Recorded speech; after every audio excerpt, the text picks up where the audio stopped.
তোমরা কেমন আছো? আর ভালোই আছি। এই শিয়াবরা আয় না কে? আর জানি না কি জানি হইছে।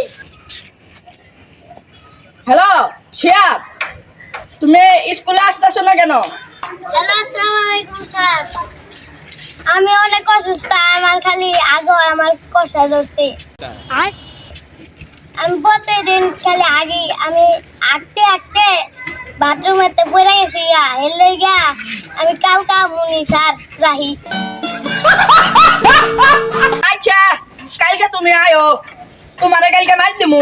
বাচ্চারা তোমরা পড়ালেখা শুরু করো। বাচ্চারা বলো এক এক, দুই দুই, তিন তিন, এত এত আস্তে আস্তে ঠিক আছে তাহলে। চার চার, পাঁচ পাঁচ।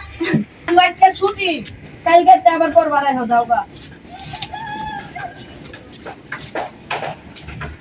বলে ছুটি দিয়ে দিলাম, আমার বাড়ি গিয়ে ভালো লাগতেছে না।